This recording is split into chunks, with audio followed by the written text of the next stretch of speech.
فضائل نماز۔ معزز سامعین کرام، آج کی ویڈیو میں جو حدیث پاک میں آپ لوگوں کے سامنے بیان کرنے والا ہوں نماز کے حوالے سے ہیں اور اسے سننے اور دیکھنے میں ہم سب کی کامیابی ہے۔ بسم اللہ الرحمن الرحیم۔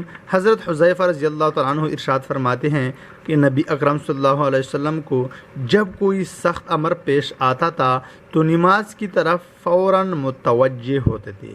حضرت حذیفہ رضی اللہ تعالیٰ عنہ ارشاد فرماتے ہیں کہ نبی اکرم صلی اللہ علیہ وسلم کو جب کوئی سخت امر پیش آتا تھا تو نماز کی طرف فوراً متوجہ ہوتے تھے۔ معزز سامعین کرام، فائدے میں لکھا ہے نماز اللہ کی بڑی رحمت ہے، اسی لیے ہر پریشانی کے وقت میں ادھر متوجہ ہو جانا گویا اللہ کی رحمت کی طرف متوجہ ہو جانا ہے، اور جب رحمت الہی مساعد و مددگار ہو تو پھر کیا مجال ہے کسی پریشانی کی کہ باقی رہے۔ معزز سامعین کرام، بہت سی روایتوں میں مختلف طور سے یہ مضمون وارد ہوا ہے۔ صحابہ کرام رضی اللہ تعالیٰ عنہم اجمعین جو ہر قدم پر حضور صلی اللہ علیہ وسلم کی اتباع فرمانے والے ہیں، ان کے حالات میں بھی یہ چیز نقل کی گئی ہے۔ حضرت ابو درداء رضی اللہ تعالیٰ عنہ فرماتے ہیں کہ جب اندھی چلتی تو حضور اقدس صلی اللہ علیہ وسلم فوراً مسجد میں تشریف لے جاتے تھے، اور جب تک اندھی بند نہ ہو جاتی مسجد سے نہ نکلتے۔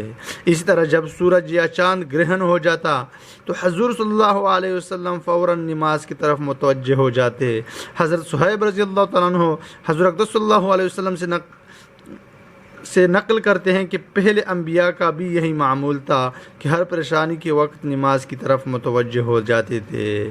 حضرت ابن عباس رضی اللہ عنہ ایک مرتبہ سفر میں تھے، راستے میں اطلاع ملی کہ بیٹے کا انتقال ہو گیا۔ اونٹ سے اترے، 2 رکعت نماز پڑھی، پھر انا للہ و انا الیہ راجعون پڑھا، اور پھر فرمایا کہ ہم نے وہ کیا جس کا اللہ تعالیٰ نے حکم فرمایا ہے، اور قرآن پاک کی آیات واستعینوا بالصبر والصلاۃ تلاوت کی۔ ایک اور قصہ اس قسم کا نقل کیا گیا ہے کہ حضرت ابن عباس رضی اللہ تعالیٰ عنہ تشریف لے جا رہے تھے، راستے میں ان کے بھائی کلثوم کے انتقال کی خبر ملی۔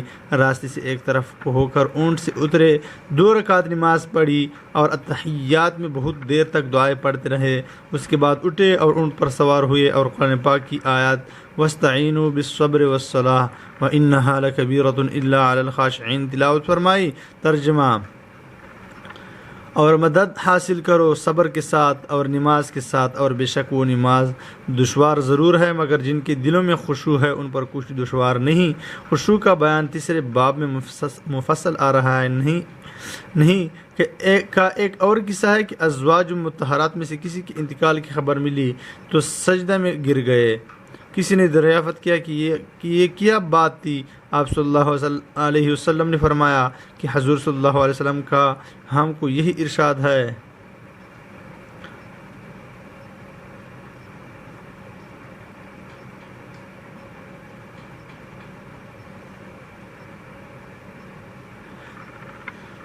انہی کا ایک اور قصہ ہے کہ ازواج مطہرات میں سے کسی کے انتقال کی خبر ملی تو سجدے میں گر گئے۔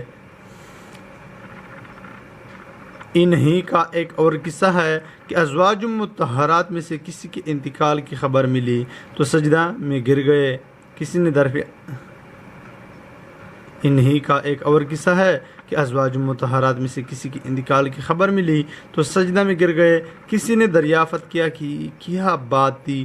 آپ نے فرمایا کہ حضور صلی اللہ علیہ وسلم کا ہم کو یہی ارشاد ہے کہ جب کوئی حادثہ دیکھو تو سجدہ میں یعنی نماز میں مشغول ہو جاؤ۔ اس سے بڑا حادثہ اور کیا ہوگا کہ ام المؤمنین کا انتقال ہو گیا۔ حضرت عبادہ رضی اللہ عنہ کے انتقال کا وقت جب قریب آیا تو جو لوگ وہاں موجود تھے ان سے فرمایا کہ میں ہر شخص کو اس سے روکتا ہوں کہ وہ مجھے روئے، اور جب میری روح نکل جائے تو ہر شخص وضو کرے اور اچھی طرح سے آداب کی رعایت رکھتے ہوئے وضو کرے، پھر مسجد میں جائے اور نماز پڑھ کر میرے واسطے استغفار کرے، اس لیے کہ اللہ جل شانہ نے وَاسْتَعِينُوا بِالصَّبْرِ وَالصَّلَاةِ کا حکم فرمایا ہے۔ اس کے بعد مجھے قبر کے گڑھے میں پہنچا دینا۔ حضرت ام کلثوم رضی اللہ تعالیٰ عنہ کے خاوند حضرت عبدالرحمن رضی اللہ تعالیٰ عنہ بیمار تھے، اور ایک دفعہ ایسی سکتہ کی ایسی حالت ہو گئی کہ سب نے انتقال ہو جانا تجویز کر لیا۔ حضرت ام کلثوم رضی اللہ تعالیٰ عنہا نے انہیں اور نماز کی نیت باندھ لی۔ نماز سے فارغ ہوئی تو حضرت عبد الرحمن کو بھی افاقہ ہوا۔ لوگوں سے پوچھا کہ میری حالت موت کی سی ہو گئی تھی؟